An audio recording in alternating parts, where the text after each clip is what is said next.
Understanding the mystery of the beasts of Revelation 13. There are only a few main views of what the beasts of Revelation 13 represents. These views usually fall in one of the three categories, which are futurism, where the events of Revelation 13 are yet to be fulfilled, and the premillennial view and historical premillennial view falls in this category.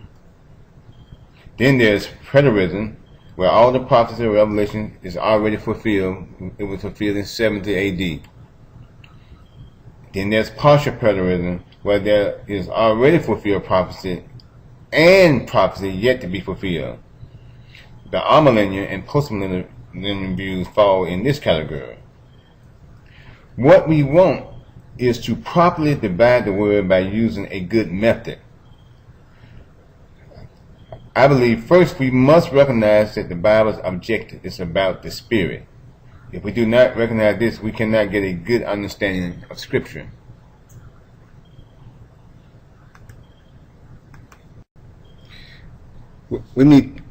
It's good to understand how the apostles, how the New Testament writers interpret Scripture. The New Testament writers interpret Scripture from a spiritual point of view. Now, the law, the Old Covenant, what is known as the Old Testament, is an example for us, and it is based on the natural man and on a natural covenant. Israel was a natural people who lived in a natural land, who had laws that governed their natural behavior. And this was the natural was meant to be a representation of what was to come in the spiritual, which is greater. We know this because this is the way the apostles interpret the Scripture. As Paul said in 1 Corinthians 2:14, "But the natural man receives not the things of the Spirit of God, for they are foolishness to him. Neither can he know them, because they are spiritually discerned." We need spiritual discernment in order to properly interpret prophecy and to understand the beast of Revelation 13. Now, premillennialism is based on the Old Covenant, the Old Testament. The premise is that there's an unfulfilled promise to the natural people of Israel, the natural blood descendants of Abraham, and that this promise will be fulfilled in the millennium.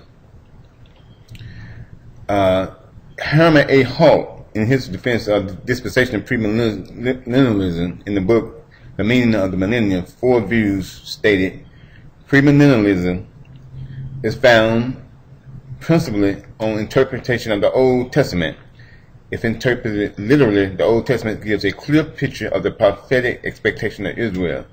And this is my main disagreement with premillennialism, is that it's found on a natural understanding of Scripture, on the natural people of Israel, which I do not believe that the new covenant is about a natural people. As Christ said, the flesh counts for nothing. That is, the natural counts for nothing. It's about a spiritual people. But what we have to understand is that the natural people, just like the covenant they were given, is a shadow, a representation of a greater promise, which is to come. And that promise is spiritual. There's nothing need to be fulfilled naturally. It's pointing to something greater spiritually, and that is the key to understanding prophecy and the beast of Revelation 13.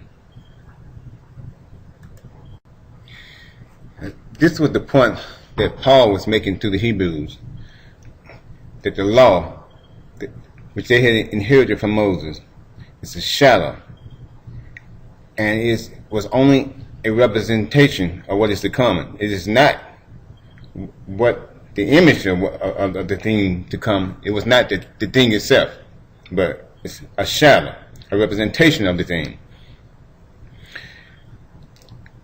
And so, when we interpret Scripture, it's important to recognize this. Again, I'm repeating myself, is that we shouldn't base our understanding of prophecy based on the Old Testament. It should be interpreted from a New Testament perspective. As Paul said also in Galatians 3:18, for if the inheritance be of the law, it is no more a promise, but God gave it to Abraham by promise. And the promise to Abraham, which I will cover now in the next video, we will start off with the promise to Abraham. So this will give us a foundation to understanding the beats of Revelation 13. I want to lay the groundwork first so that when we get into the details, it will make sense.